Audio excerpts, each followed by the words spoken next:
Today indeed is a very auspicious occasion, because never have we had such a facility being built in Fiji for the Hindu community in Fiji to be able to complete in a dignified manner, in a clean environment, the final rites of a person's funeral and indeed their death.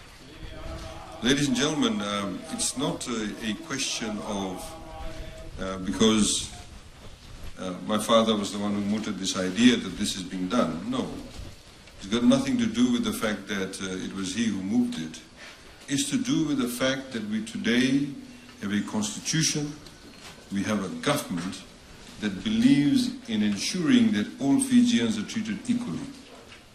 It believes a constitution and makes it incumbent upon us to ensure that every single citizen in this country is actually given that level of dignity and respect that every human being in this world deserves.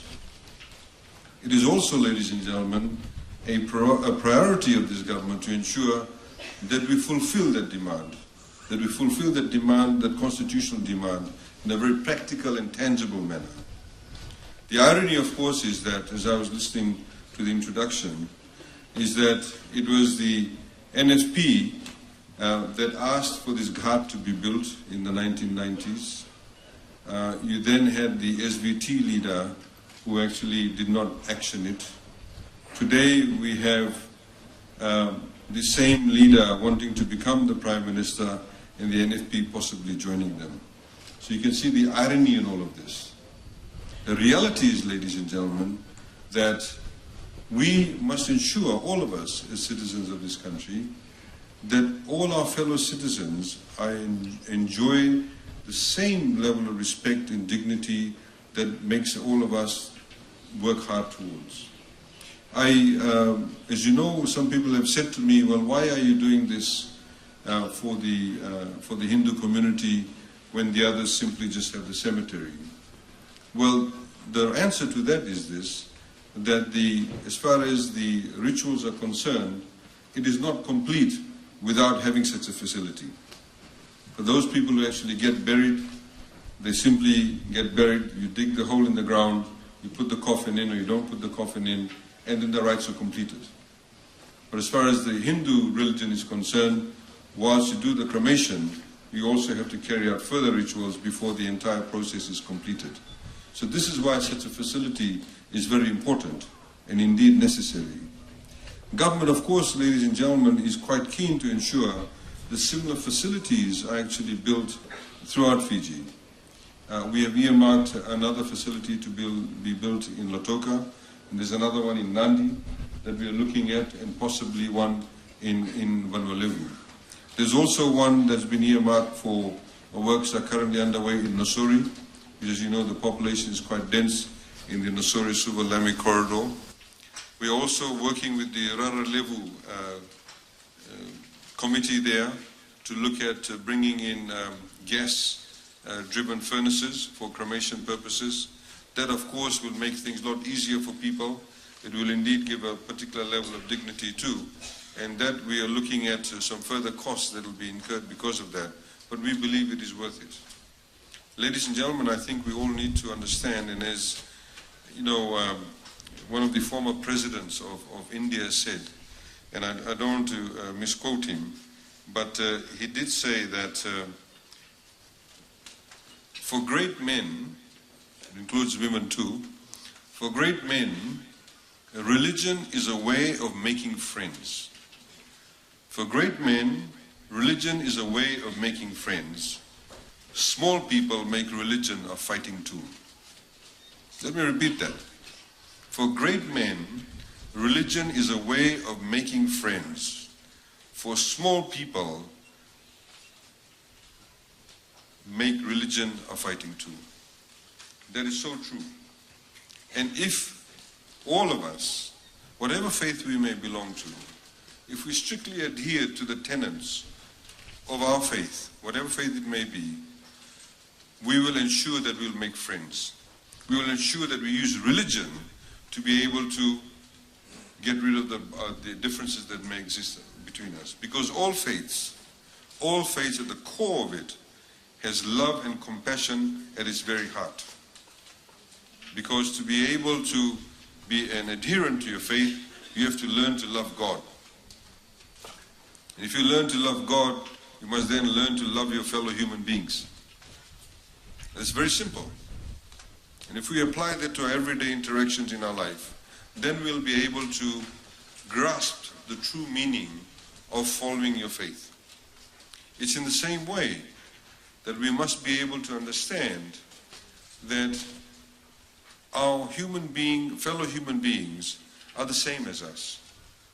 If we are able to transcend the day-to-day differences of ethnicity, of religion, of communalism, of provincialism, whatever the case may be, or North Indian, South Indian, whatever the case is, if we can get rid of that and be able to see each other as fellow human beings, then the country that you live in, the community you live in, indeed the world you live in, will become a much better place and will become true adherents of your faith.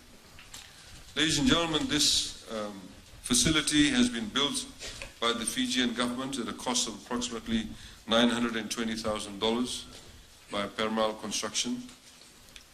We were here around about last year, June, for the groundbreaking ceremony.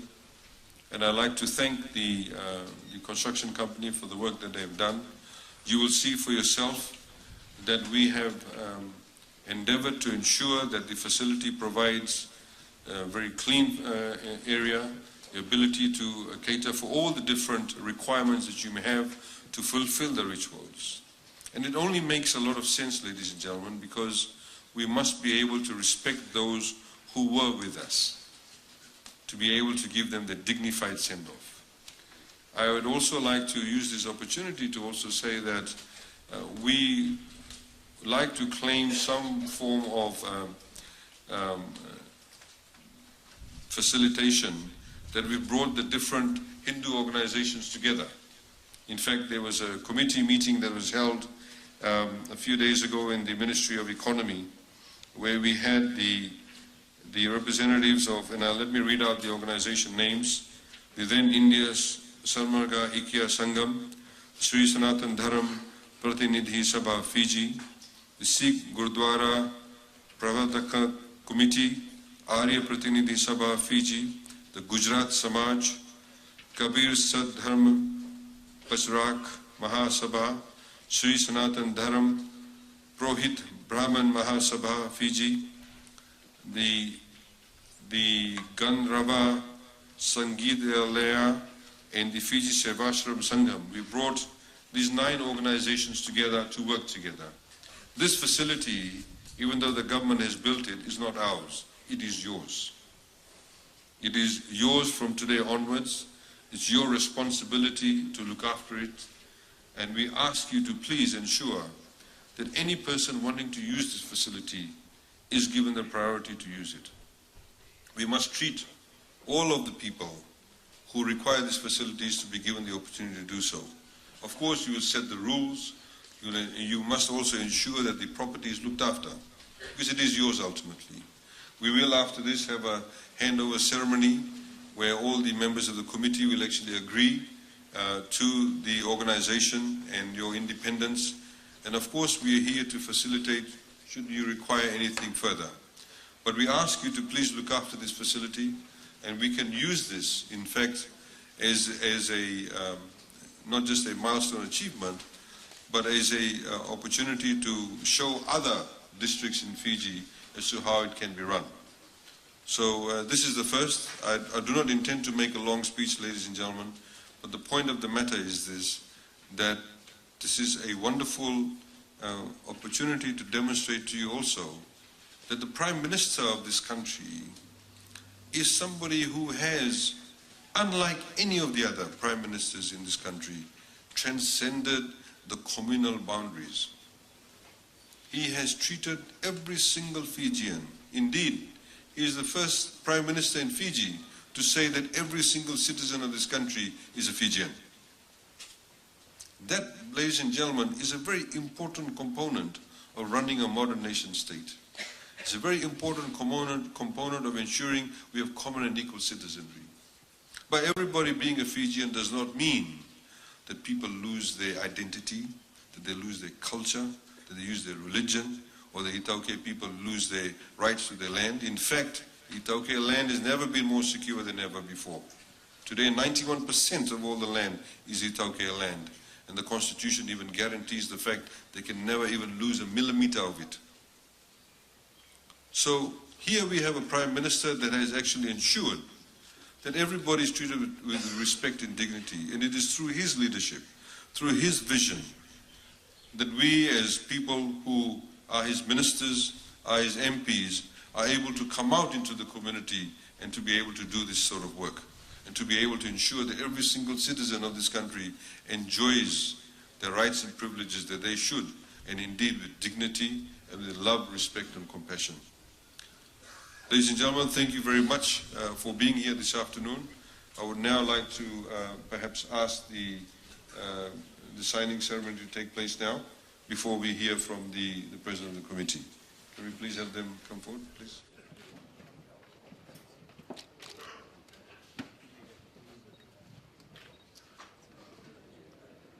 After the Sri Sanatan Dharam Pratinidhi Sabha, I would like to invite Sikh Gurudwara Prabandhak Committee of Fiji